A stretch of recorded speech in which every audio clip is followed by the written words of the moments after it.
Un nuevo episodio de Mano a Mano, episodio número 94, 94, ¿no? Episodio express de Mano a Mano. ¿Cómo le va, Mirá, señor? Estamos en el modo río verano. Sena, sobre el río Sena, sobre el río Sena. ¿Cómo le va, señor? ¿Todo bien? Y si ya nos entregamos a Estados Unidos, ¿por qué no podemos entregar también a Francia? ¿Por qué no podemos cambiar la bandera? No es Francia, No, es no Italia. es la bandera de Francia, pero no, tiene que ser No, bueno, qué sé yo, debe estamos... ser el Mediterráneo, eso, algo por el estilo. ¿Cómo le va? Bien, bien, muy bien. Bueno, empecemos por donde tenemos que empezar siempre, que es el principio.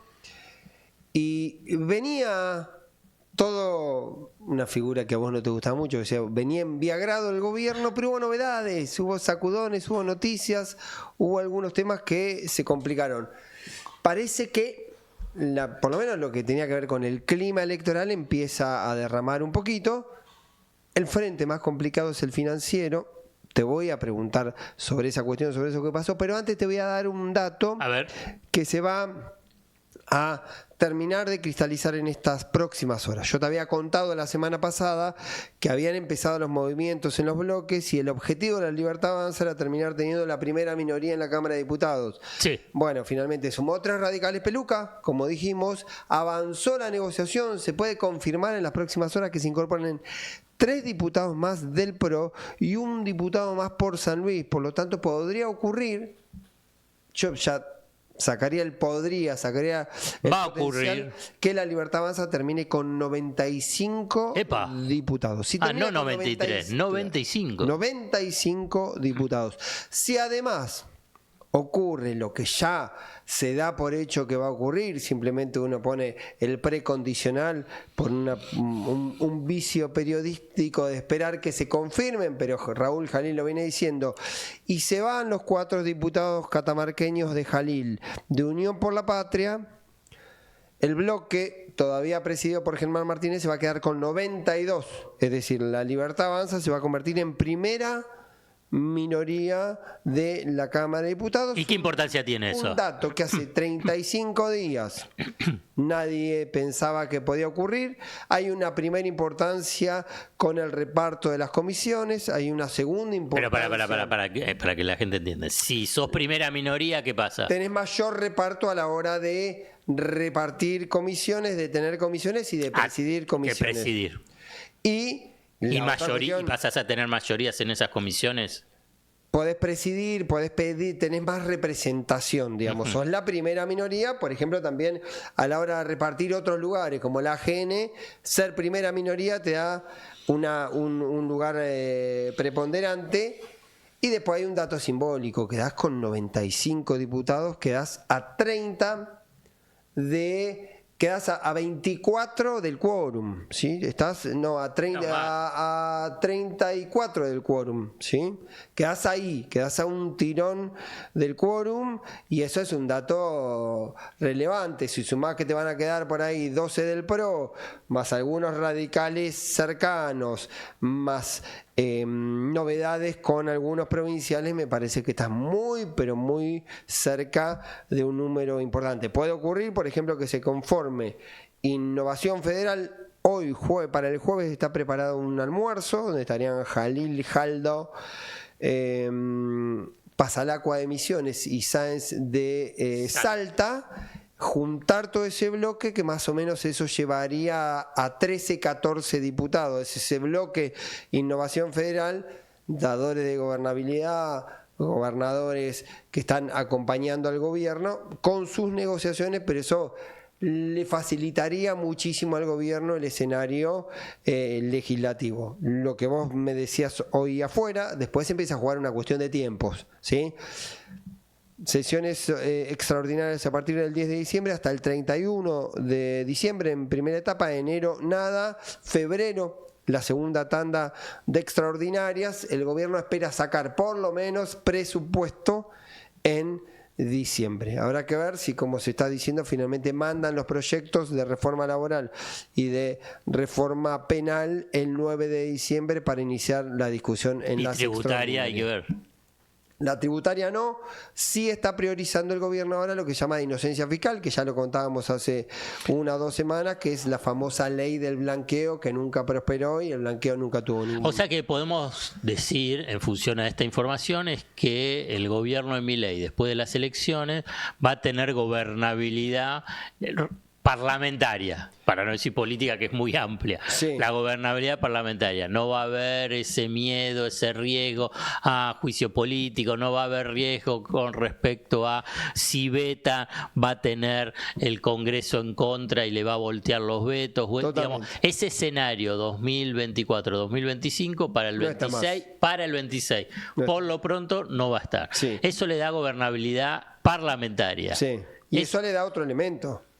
Y eso lo hace responsable de todo lo que pueda ocurrir. Digamos, la cuestión de la limitación parlamentaria que tenía también daba un poco una lo que vos excusa. decías, el riesgo Cuca, el miedo Cuca, los zánganos del Congreso, el Congreso lleno de ratas. Ahora el Congreso capaz que sigue lleno de ratas, pero ratas propias, podrá uno decir, jugando un poco con esta metáfora del presidente.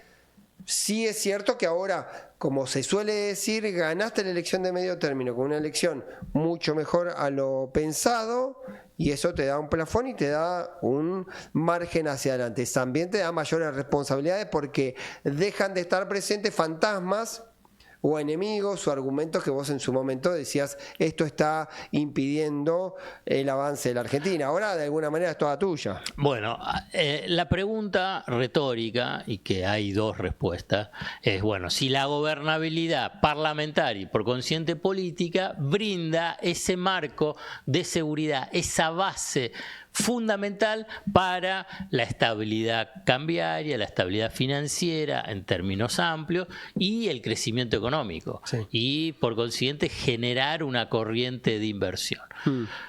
Los pesimistas te dirán, y mirá, la verdad que no, hubo otras experiencias donde hubo esa gobernabilidad parlamentaria y expansión de la hegemonía política y después por cuestiones financieras cambiarias estalló todo por los aires.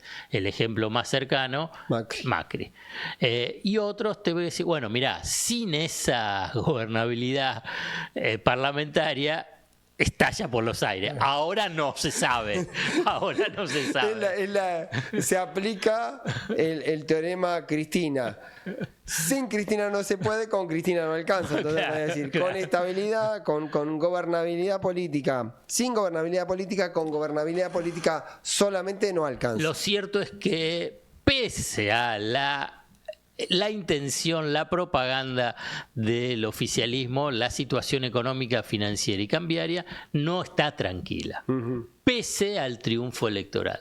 Muchos dirán, bueno, los inversores, tanto extranjeros o locales, para apostar a la Argentina en sectores productivos, o la de los inversores financieros, va a depender pero anótalo, Sí. si aprueban el presupuesto, si aprueban la reforma laboral, si aprueba la reforma tributaria. Las reformas estructurales. Mientras tanto, y bueno, vamos a esperar, vamos a ver.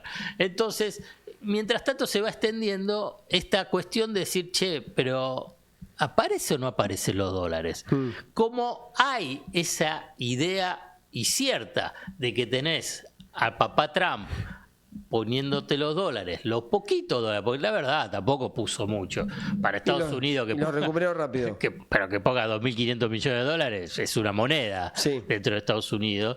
Entonces no aparece, pero no observás indicadores económicos de inversión, financieros y cambiarios que te muestran alivio. No hay. Incluso iba a haber 20.000 millones de dólares de un grupo de bancos, Citibank, Bank of America, el JP Morgan y me falta el cuarto, que iba a poner 20.000 millones de dólares. Agarraron y dijeron, no ponemos, porque no hay garantía. ¿Y cómo que no hay garantía? Si teóricamente ganó Milei, que es lo que esperaban, enterraste el riesgo Cuca, Cristina está presa, ganaste las elecciones, entonces, ¿qué es lo que necesitas? ¿Qué otra garantía tenés? El riesgo país sigue en 650 puntos, y entonces dice, bueno, le vamos a dar 4.000, 5.000 millones de dólares para que puedan pagar la deuda en enero.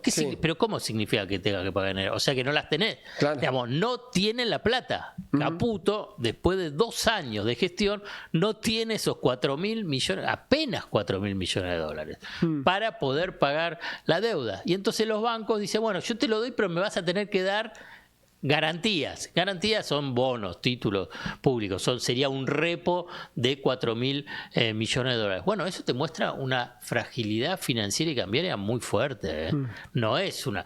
Es cierto que te da que tenés la fortaleza porque está Trump.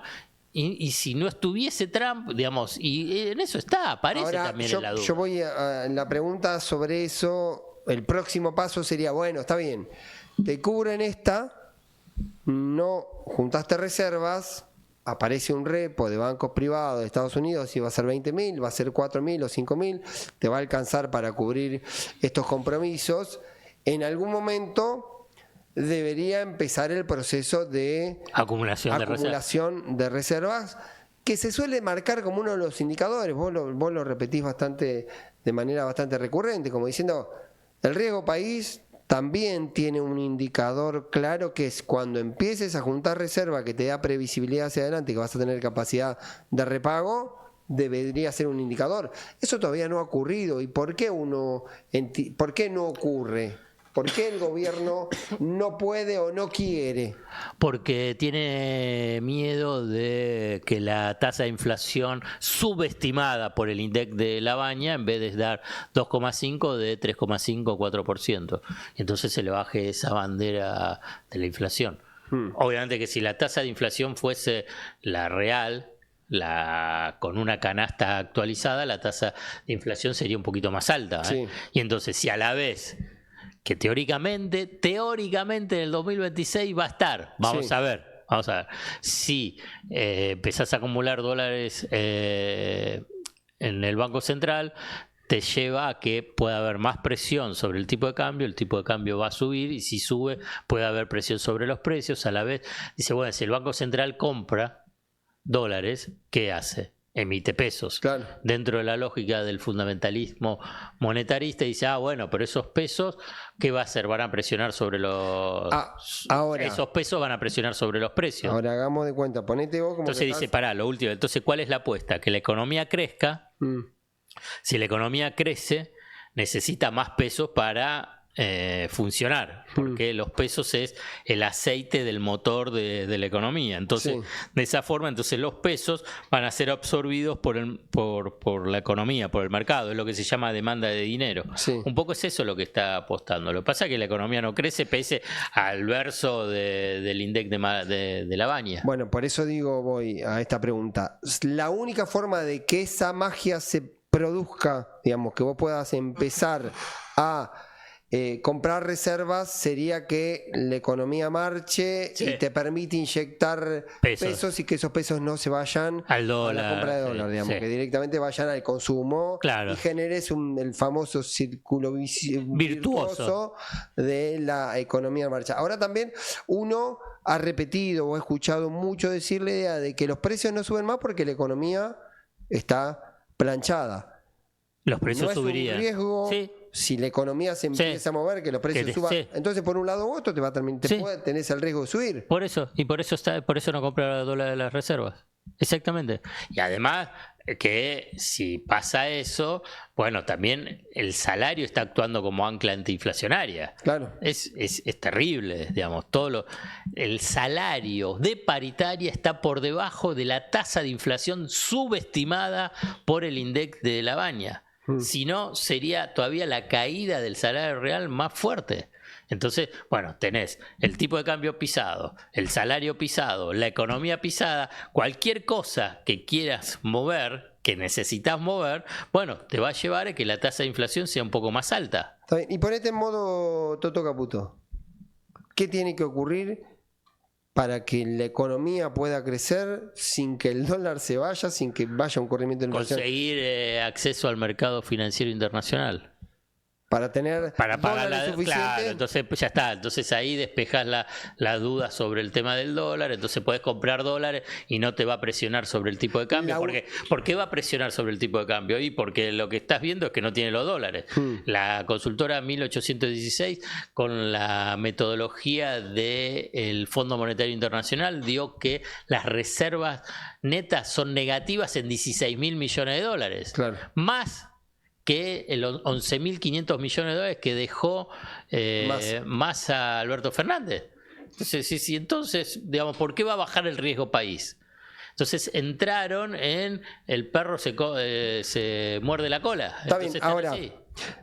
conseguís dólares para resolver ese dilema. Si la economía en algún momento empezase a funcionar, porque también la gran pregunta que en general todos lo tienen. Yo el otro día te contaba una charla que tuve con un funcionario que me decía, mira, hay sectores que van a perder, hay sectores de la economía que van a perder. El último dato del EMAE, más allá de la polémica que genera, porque tuvo mucha actividad o mucha expansión, lo vinculado con actividad financiera y demás, la manufactura industrial está para abajo y sigue estando para abajo. El último dato de la Unión Industrial Argentina muestra una caída del 2% en octubre. Digo, ahí hay perdedores. Ahora veíamos cierre de empresas. Whirlpool cerró y sí, van a seguir en estas cerrando. horas. Sí, se van a reconvertir en importadores. Bueno. Pero en el mediano plazo, no sé, porque con mediano plazo te dirá, ¿y cuánto es? ¿Qué sé yo? No sé, es inviable, es insostenible, solamente se puede sostener. El fracaso de Milei fue salvado en 2 oportunidades por Estados Unidos. Sí, claro. Pero 2 veces, no una. ¿Por qué 2 veces? Porque el Fondo Monetario Internacional lo salvó primero y después lo salvó directamente. Sí, después lo salvó de una manera simbólicamente cuando habló y después puso también, guita, digamos. Claro, lo salvó, si querés, 3 veces. Sí. 3 veces. Con plata y con intervención en la campaña. Entonces tenés esa vulnerabilidad, esa fragilidad. Entonces, sí, todos invierten, digamos. ¿Por qué no siguieron subiendo los bonos y las acciones en forma sostenida después de la recuperación que hubo muy fuerte, muy fuerte después de las elecciones? Bueno, se recuperó lo que se había perdido en el año, pero no siguió subiendo. Bueno, precisamente porque no es que yo lo veo y entonces, te estoy haciendo la gran revelación, la fragilidad de la economía argentina, porque lo están viendo los inversores, digamos. Yo simplemente amplifico lo que escucho y lo que me dicen sobre esos riesgos y esas situaciones que se dan en el mundo financiero. ¿O qué se cree? Que el mundo financiero dice, che, pero pará, ¿no había 20.000 millones de dólares? Si lo había dicho incluso Bessent, porque Bessent había dicho. Claro. Después Toto Caputo no importa, porque no es el ministro de Economía, es el ministro de Economía formal. El de hecho. Toto Caputo lo dijo, de hecho, en una entrevista que había 20.000 millones, dijo que no quería dar mayores presiones. Bueno, yo lo citaba el otro día en una nota de Cenital. Hay un podcast que a mí me gustó mucho, lo estoy escuchando todavía, que se llama Argentina en el Fondo, de Martín Canenguiser con Alejandro Werner. Y cuenta muchas cosas, cuenta mucho detrás de escena. Y una cosa que cuenta, y lo tuve presente con Toto Caputo diciendo y desmintiendo lo que había dicho, y que hay archivos de declaraciones recientes. Cuenta ahí Werner un dato que para mí es importante, yo no lo conocía en ese detalle. A ver. Que cuando Macri anuncia en el 2018 el acuerdo con el fondo, ese acuerdo con el fondo no existía. Todavía no estaba, es verdad. No existía, y que lo dice a pesar de que Duhovne le decía que no lo diga, y Toto Caputo le decía, sí, dale, mandá fruta. ¿Quién decía que Toto Caputo. ¿Pero quién le decía que no? Duhovne, Duhovne, que era el ministro de Economía. El ministro de Economía le decía que no. Toto Caputo, que está en el Banco Central, le decía, decilo. Mandame hecha. Que después lo conseguimos. Claro, pero además como diciendo, uno podría entenderlo políticamente desde la osadía, ¿sí? También uno puede entender cómo que expliques algunos comportamientos que tienen una relación bastante conflictiva con la verdad, digamos, porque eso no existía, y lo hizo al presidente en todo caso decir algo que no estaba ocurriendo, con el riesgo que... Pero él lo dice porque en ese momento quería frenar la corrida. Claro. Y perderlo, y no seguir perdiendo miles de millones de dólares. Por supuesto. Lo que digo, no, yo digo para contextualizarlo. El Fondo Monetario Internacional dijeron, está un presidente de la Argentina con el que tenemos que ir a negociar, está diciendo algo que no existe, que no se hizo. Que ese no está. Es el riesgo que hay. La verdad que la pregunta es si pasada la espuma, la euforia postelectoral, esta burbuja financiera puede pincharse o no puede pincharse. Y va a depender fundamentalmente si Estados Unidos con Bessent y Trump siguen estando detrás del gobierno de Milei. Sí, y entra para el gobierno, ahí sí, yo creo que hay un dato, por eso empecé hablando lo de las extraordinarias. Hay un dato que uno puede pensar, yo lo repito porque me lo dijo hace tiempo una figura importante del poder de las provincias que me decía: siempre es mejor un mal presupuesto que ningún presupuesto, claro, porque eso te permite operar y qué sé yo. Ahora, después tenés que votar un mal presupuesto, y tenés que votar un mal presupuesto con las consecuencias que eso puede tener para la provincia. Solo me detengo en un detalle, lo dijo en estas horas, los gobernadores están como hablando, están en una primera cita permanente, todavía ni chaparon ni se fueron a la cama con Santilli, digamos, están en ese proceso.